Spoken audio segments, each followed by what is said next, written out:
Hey everyone, welcome back to the ENB Fraud Pod. Today we are discussing tax season and fraud prevention during this exciting time, and we are joined by Ed Bowman, who is the Program Director of Volunteer Income Tax Assistance Program with United Way. Thanks so much for being here, Ed. How's it going? It's going well. We're excited to discuss this topic with you as the Program Director of VITA. We're sure you have tons of expertise to share. Yes. So before we get into fraud prevention, what is VITA exactly and what is your role there? VITA is a simple acronym for most people. Basically, it's the IRS program. They started the program. They branched it out to everyone who's able to facilitate the program. Us at United Way of Lancaster County, we have the program here. We have 14 locations in season. Then after season, we have 2 locations that we do up until October 15th. So if anyone needs a federal, state, local, or property tax rent rebate, we could do that for them. That's awesome. That's so helpful and such an amazing program that people have available to them because taxes aren't always the easiest. So it's so helpful to walk through it with somebody, I'm sure. So when we're talking about tax fraud specifically and fraud prevention, why is that something to be aware of during this season? It can slip through. A lot of people don't know, but your tax returns don't show up on your credit report. So if you don't file your taxes and someone gets a hold of your Social Security number, they could file a return and basically claim false whatever it is that they're claiming as far as dependents. It could be refunds, and you won't know until you pass away, and then it shows up on your final return. So the only way to protect it is to lock it up. Yeah, with that not showing up, that's kind of scary to think that Yeah, that could happen without. correct. So, what are some examples of fraudulent activities or maybe just frustrating things that happen during tax season that people should be aware of?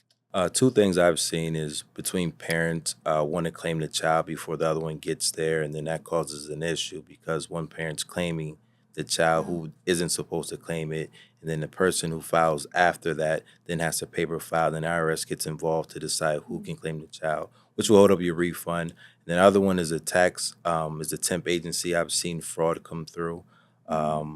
People used to work in temp agencies. They put in basically 20,000 federal withholding with no income to get a refund back from their withholding, but they have the person's full personal information and they can produce the tax forms like a W-2 or a 1099-R, so they could falsify a lot. wow. Okay. So, those falsified documents, and you don't really know that's happening. You know, Yeah. So, that's important to be aware of. What are some things people can do to be aware and be proactive before things like that happen? I recommend filing your taxes, e-filing your federal and your state. Also getting an identity protection pin through irs.gov. It's a ID Me account that you have to create. You get a pin every year between December and January. You either hold it if you don't file, or you can file it. You just have to have that pin number, and that's solely attached to your Social Security number. So if Okay. you have it and your dependents don't or your spouse doesn't, that's fine. But if your name is on that return, your Social Security number is on that return, it has to have that pin on it or it gets rejected. Okay, that's Yes. so helpful. So helpful in being proactive and making sure this is me Yeah, filing that's these. right. Yeah. Will anybody ever send falsified information or pretend to be the IRS? And how can you kind of determine whether they're really the IRS or not? The IRS will not email you. They will not call you. They will not send you a text message. It's Okay. basically all through the mail. Basically, you will get the letter. The letterhead is pretty simple, pretty standard.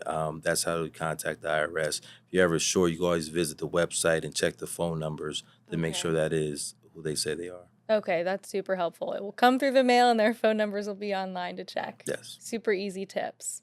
Awesome. Well, that is so helpful. And these tips are really, simple but proactive to take as people are going through tax season and preventing those things from happening.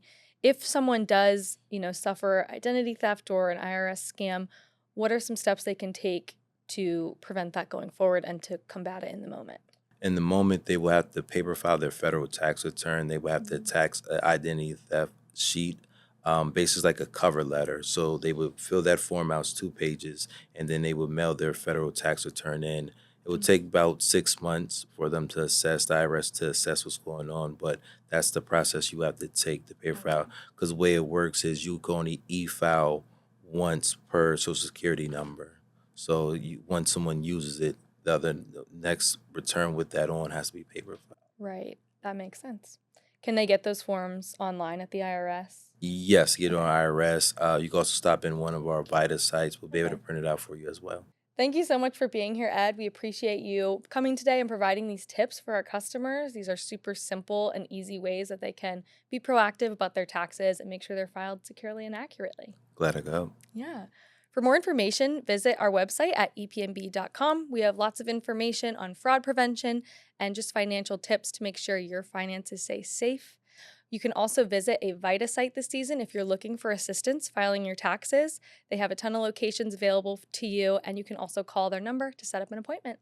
Thanks so much for watching.